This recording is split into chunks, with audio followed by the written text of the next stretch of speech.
Hi friends, welcome to another Sunday with Sarah.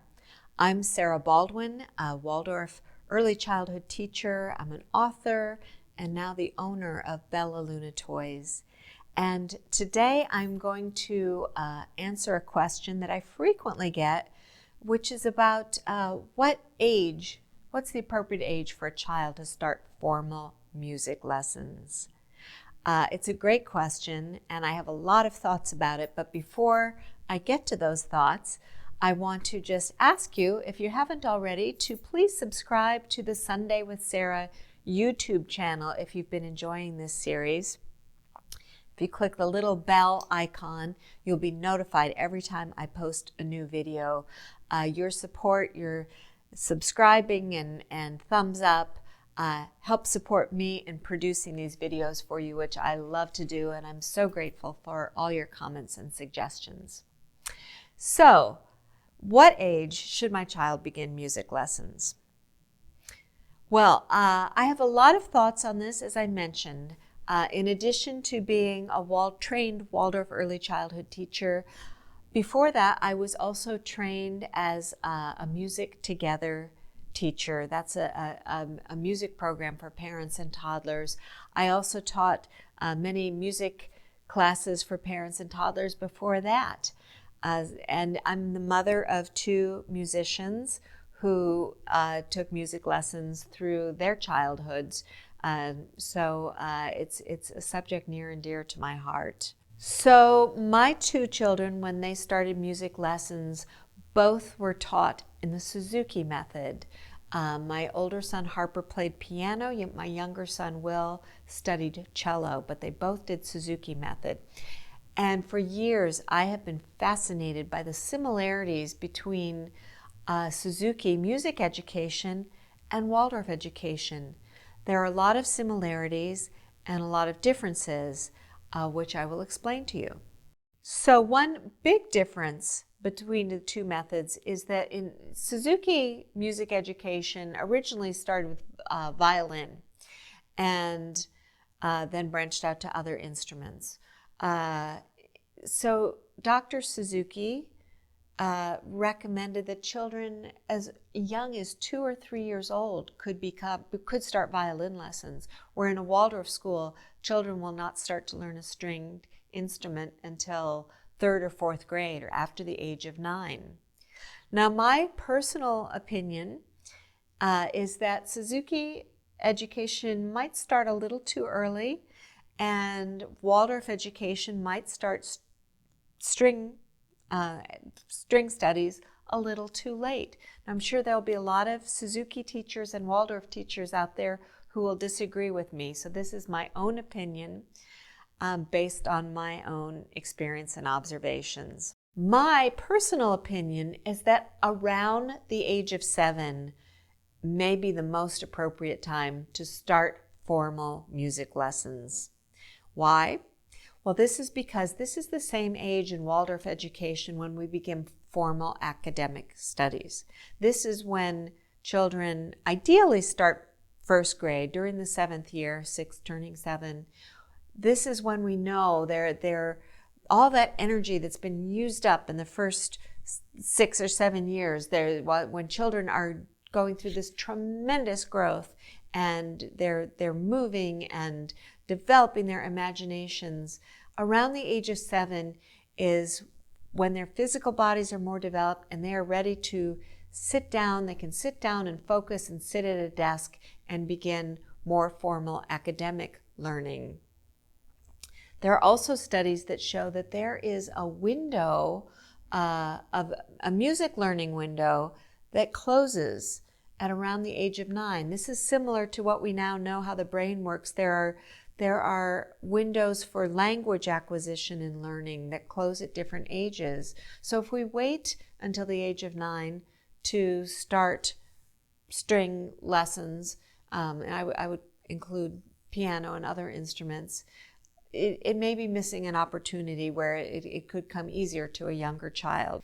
So even though in a Waldorf school, instruction in stringed instruments typically doesn't begin until 4th grade, Children are learning to play music starting in first grade. All the children learn to play a pentatonic flute. And then by third grade, they're playing a diatonic recorder. So they are building their musical ear and learning some early music theory and gaining that musical experience. So that is happening before that music learning window closes.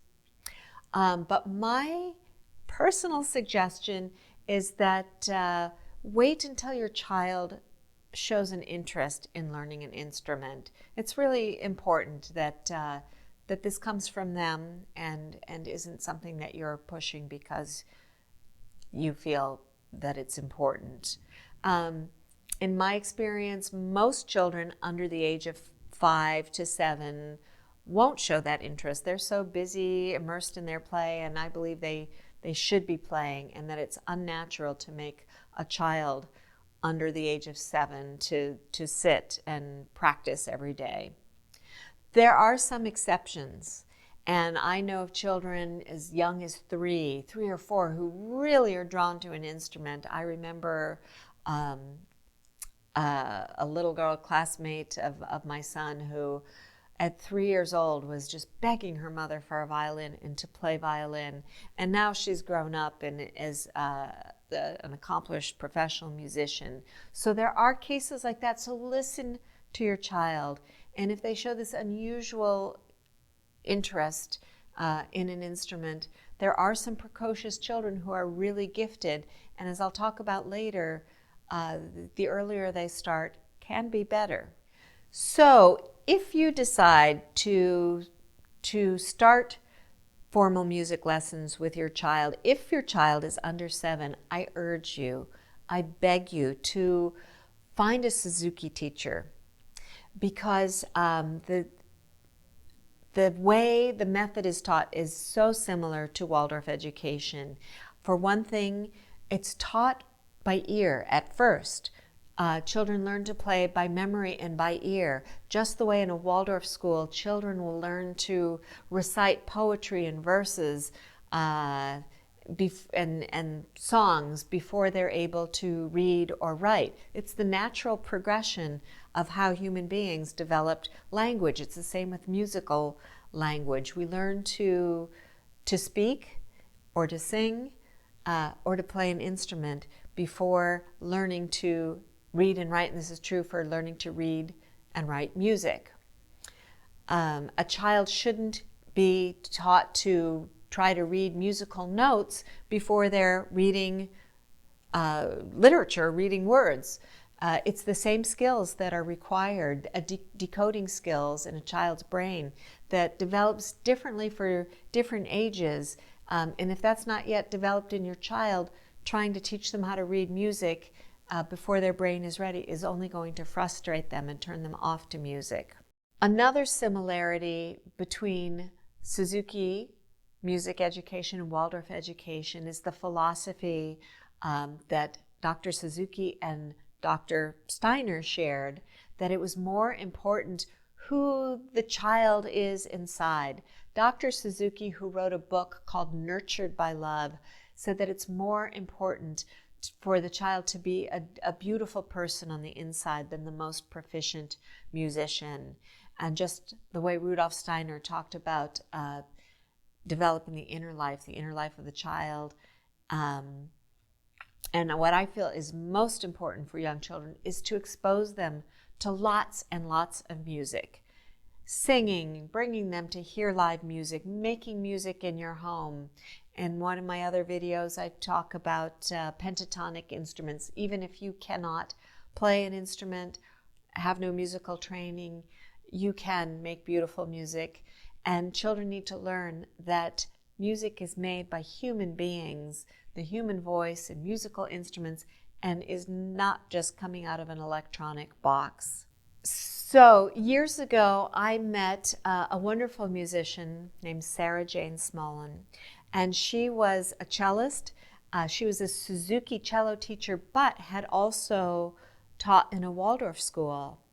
And I told her about these questions I had about the similarity between the two methods. And I come to find out that she actually wrote her PhD thesis comparing the two methods. So I was very excited to have a long conversation with her, and we discussed this issue of the best age to start music lessons. And one thing she told me gave me pause and might make you think twice. She told me that no world-class musician started music lessons later than the age of 5. Now, by world-class musician, we're talking about the Yo-Yo Ma's and the Emanuel Axes of the world. But then she asked me, what is our goal? Is our goal to raise world-class musicians or to raise future Martin Luther Kings? And by that she meant, do we want to create child prodigies, or do we want to instill a love of music in the child and fulfill Dr. Suzuki's dream of bringing world peace through music? So I'm sure this video will raise a lot of questions. I'm sure there will be some comments from those of you who disagree with me, but I welcome all your comments and look forward to a lively discussion. I hope this helps. And I look forward to being with you next time. Thanks.